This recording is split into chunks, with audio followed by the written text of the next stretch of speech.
tax reform in our country. We don't have an economy that is taxation-based and taxation-driven. It's an economy that is sometimes difficult to track, sometimes difficult to predict, and that's not the best for us. In our system, if you look at the tax ratio, even in African countries, our tax reliance is just about 7% or even less, 7% of our population. Compared to the GDP, the tax to GDP ratio, this country is one of the least. And that doesn't speak to progress, it speaks to stagnation and backwardness. Even the African ratio is 15% tax to GDP. And it's understandable because the founding fathers of this country based economies, pre-independence, on taxation. Even taxing cattle, they called it jangale in the north. And people were paying. They could plan the economies. And that was when they did major things in all regions. But all of that changed, Mr. President. The moment oil was discovered in the creeks of the Niger Delta, 1957-58, Nigeria found free money in the creeks of the Niger Delta, and we left taxation, just as we left agriculture and manufacturing. So that's where we are. So the attempt by the current administration to let the governments of Nigeria, all levels, they run on tax and tax revenue, is something that I fully support. I am aware that some issues have been raised, and that is legitimate. We're a country of diverse people, diverse cultures, diverse expectations, and that's the beauty and the greatness of Nigeria. We cannot expect to be a country that speaks with one voice or sees things only from one perspective. All those are legitimate observations and fears and expectations. All we're expected to do is to harness all of this and enact laws in the national interest, which I believe, following our rules, after the second reading, at the committee stage, when the public hearing is held, everybody who has anything to say will be invited to say, as the chairman of the committee has said. Now, there are issues I am concerned with. Some of these issues that have been raised are also as a result of insufficient consensus building and consultation prior to the introduction. And it's understandable, as a former governor, why some governors express concern at the neck. That is legitimate. That consultation should have taken place. And I believe between now and at the end of our legislative activities, more consultations will happen. But that does not detract from the essence of the legislations that have been sent to us. For example, there is emphasis on derivation according to taxation. And the attempt now is to encourage states to be productive. And why not? A situation where states will abandon their core responsibility to create an enabling environment, attract investment, promote economic activities, so that that state can boost its revenues. That's a good thing, that's not a bad thing. I am concerned from where I come from the experiences you and I have, where oil workers are flown into oil platforms in Akwa Ibom, in Eket and Ibono, in Akwa Ibom, or flown into Bonny and other areas in River State, or flown into Brass in Bayelsa, and in southern Niger area.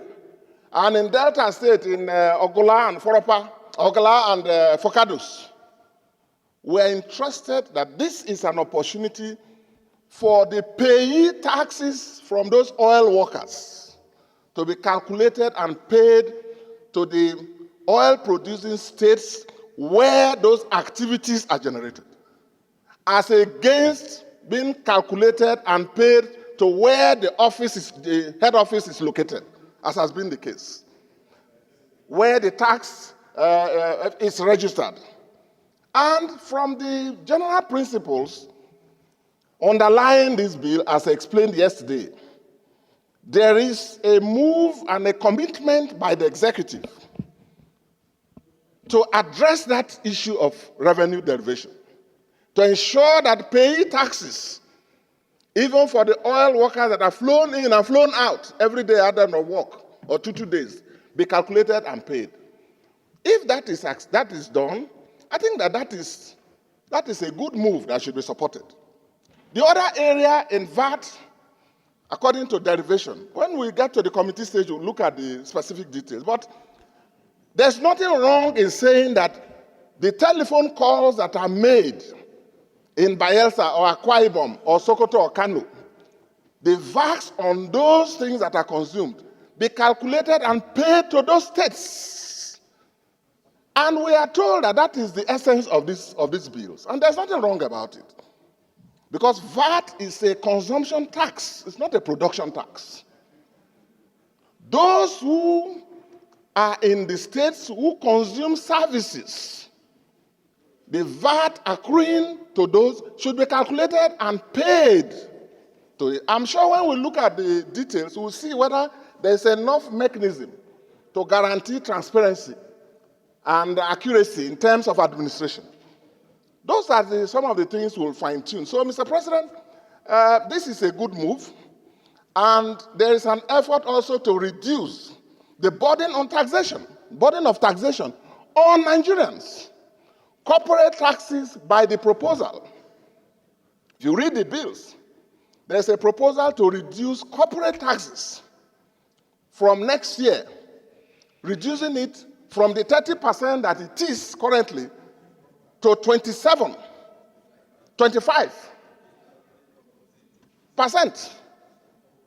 So that is a good move.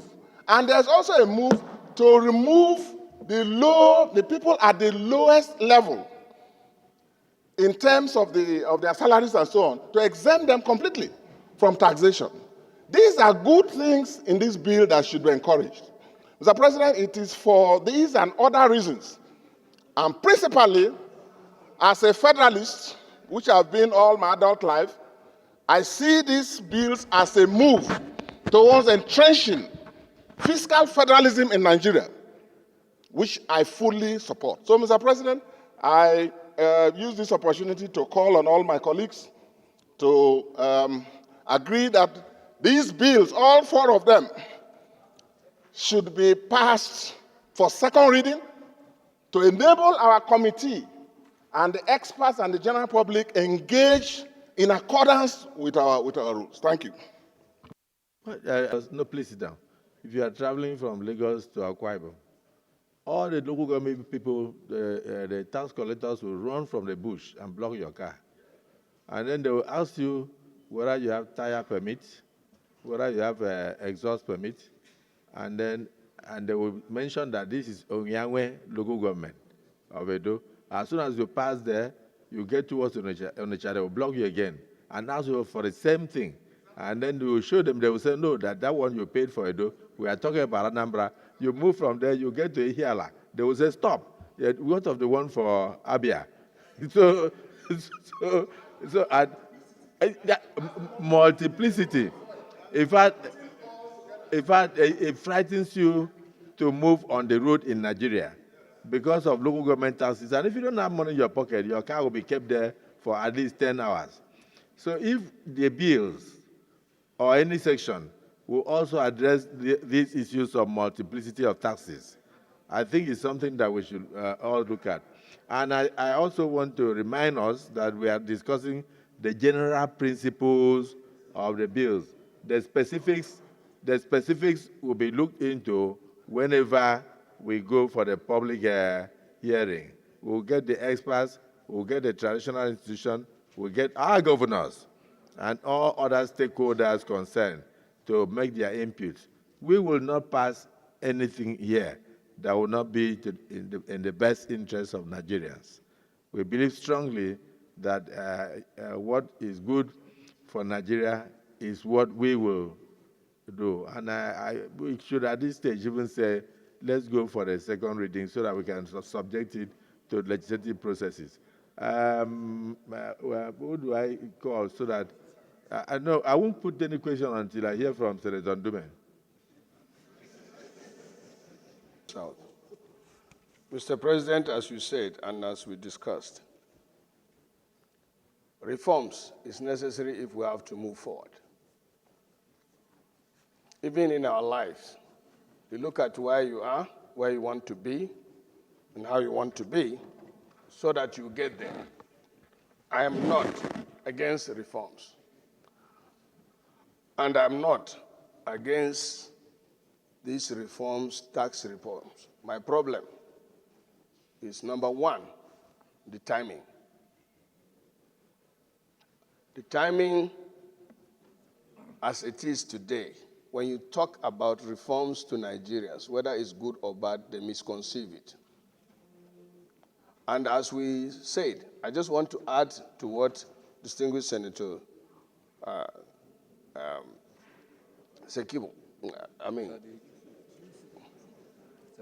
Sariki Dipo said, Senator Dixon said. He talked eloquently and explained so many things. There are 4 things or 3 there. But, as you said, the time for that would be at the public hearing or when we pass it to the second reading. But let it be on record that my problem with the bills, I've said 1, that is the timing. Number 2, the issue of derivation made the reform contagious, contaminated, and contradictory in some cases, because the Constitution has to be amended in order for some of these proposals to be effective. I'm glad we are doing constitutional review. So even if it means reviewing the Constitution, this is general principle. As you said, or as the Senate has decided, we should not throw away the baby with the bathwater. I would have preferred we remove the baby and throw away the water first. And that is to go with what the governors and NEC proposed, that this bill should be withdrawn so that, and they are not saying that the bill should be killed. No. You withdraw the bill, work on it, and then submit it to the National Assembly again, after getting the buy-in of the governors and NEC, and even our traditional rulers. Mr. President, let's be honest to ourselves. If we sit down here, work on these bills, assuming as it is now, because the governors have not come out publicly to change their position. The traditional rulers have not sat down publicly to change their position. NEC have not sat down to change their position. And for me, as I said, I looked at the bill. The bill contains so many good things, but these 2 things, derivation and VAT, even though you say it will be addressed at the public session, it's not something that many of us will agree to it. You started by saying, we are going to negotiate, which is good, and it's coming from you. But why don't we negotiate first before we come out to take a position? The tax, something that looks attractive, may not necessarily be that. Because if you transfer or you move people from lower income from VAT, and then you increase there are taxes, the corporate taxes. The person that is manufacturing that goods will now transfer the VAT cost to it. So it means you gave him with the right hand and it was taken, or it's taken on the left hand. Secondly, the corporate tax you are talking about, when you remove the lower income, which is good, but then in the bill, they say 50 million to billion, 25%. They reduce it from 30% to 25%. If a small person or medium enterprising company makes up to 50 million per year, and you are charging him the same percentage with companies that are earning billions and declaring billions of profit. I give you an example, bank. So the person that is in Nnewi managing to manufacture shoes and his turnover turns up to be 50 million, you are charging him the same with somebody that is sitting down with pen and paper.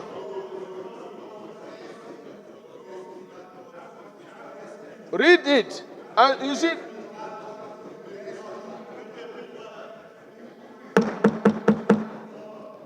Senator Ndume, you have 30 seconds. You have 30 seconds to conclude. I don't know whether that is fair, Mr. President. On the general principles of the bills, you have 30 seconds. So, in conclusion, Mr. President, the third problem I mentioned, if the people, through the governors, and then the NEC and the traditional rulers say that the bill should be withdrawn, make some necessary amendments, and then bring it back, and we can pass it in 24 hours. That is my position, Mr. President. Noted. With all due respect to distinguished Senator Ndume, who was my minority leader in the House of Reps, a leader in the Senate, and immediate first chief whip of the Senate with all the cognate experience of lawmaking, I beg to disagree with you that this bill should be withdrawn first and consultation should be held with the Nigerian Governors Forum and traditional rulers. We have a procedure which is clearly and unambiguously stated in our rule book for the process of lawmaking. And the Constitution, in a very clear and unambiguous terms, gave us the powers to regulate our proceedings. Section 60. Section 60. And pursuant to Section 60 of the 1999 Constitution as amended, we gave these rules to ourselves in order to guide our proceedings. And then the process of lawmaking is very clear and unambiguous as per this book, that second reading, it will be now transmitted to the committee for public hearing. In the course of the public hearing, Nigerians of all walks of life, of all groups, will come and aggregate, including the governors and traditional rulers, are free to come and ventilate their opinion. And Governors Forum. Yes, that's why, including the Governors Forum and traditional rulers, are free to come and ventilate their opinion as to the pros and the cons of the bill before the public hearing, so that our committee will now look at the various submissions, aggregate it, and then bring it for clause-by-clause consideration. So this procedure that Senator Ndume, with all this due respect, has suggested is foreign to process of legislative exercise, and therefore is purely academic and should not be considered. But not rhetoric. Not rhetoric. It's an academic exercise, not worthy of legislative consideration. Okay. It's an academic exercise not worthy of legislative consideration. So, Mr. President, having said that, my contribution on the general principles of the bill is that this bill, as it is proposed, I am particularly on the issue of reducing the tax burden on Nigerians, removing VAT on food, medicals, education, pharmaceuticals, and electricity were exempted from VAT. So this bill is noble, it's pro-people, because it's trying to reduce the tax burden on Nigerians, so that it is the big earners that are going to be taxed for the purpose of. Then with regard to the issue of payee, people that are not earning more than the minimum wage are also exempted from pay-as-you-earn tax. This will also go a long way in reducing the tax burden on Nigerians. And then with regard to the issue of company income tax that was reduced from 30 to 25%, it's equally good, because that will give an opportunity for the companies to employ more Nigerians and what have you. So on that general principle, Mr. President, distinguished senators, I support that this bill should go for second reading. Distinguished President, distinguished colleagues, I rise to second this motion on the lead debate on the Nigeria tax reforms bills and the Nigerian Revenue Service Establishment Bill. Mr. President, distinguished colleagues, we have since yesterday exhaustively examined all the aspects of this tax reform bill. And in line with our legislative procedure in making laws, agreed earlier today that these bills be passed for a second reading, so that when it is referred to the appropriate committee, especially at the third reading, all the gray areas and areas of concern by Nigerians and some concerned citizens should be addressed appropriately at that level. And I think at this point that I will urge all my colleagues to support the second reading of this bill, so that we pass it to the relevant committees, having exhaustively debated on this matter earlier on today.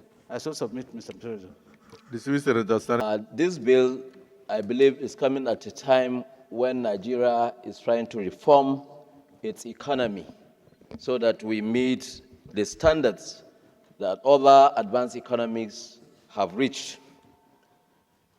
As a committee which I chair, that's Finance Committee, I know we are going to be reposed with responsibilities. And our responsibilities, we are going to do it and to discharge it to the best interest of Nigerians. What these bills entails is good for this country. And anywhere we see it necessary, and if it's necessary, to do the needful in terms of giving Nigeria a legislation that will carry every sector of this country, we will do it. We will give these bills all the necessary legislative processes it requires, such as public hearing. We'll call for memoranda from all sectors. The Manufacturers Association of Nigeria, regional groupings, we will call for memoranda. And then at the end of the day, we will do a retreat with experts, tax experts and consultants, so that we will be able to give this bill the real legislative procedure in passing it. So I believe that our distinguished colleagues will give this bill the necessary support to pass the second reading. Thank you, Mr. President. Distinguished Senator, these bills be allowed to go for the second reading. Those in support say aye. Those against say nay. The ayes have it. These bills are now referred to the Committee on Finance to revert to the Senate in 6 weeks. The Chairman Finance, the bills will go now into second reading. Before the clerk does so, I want you to note what your colleagues have said, that all the concerned groups in the country must be invited to the public hearing. The Governors Forum, the traditional institution, the CSOs, the NGOs, and all concerned Nigerians. so that at the end, before it comes back here, for us to do further consideration clause by clause, Nigerians would have had the opportunity of making inputs and then deleting some sections, including some, reducing some of the provisions and adding some, and then at the end, you bring them back for our consideration. So the Clerk of the Senate.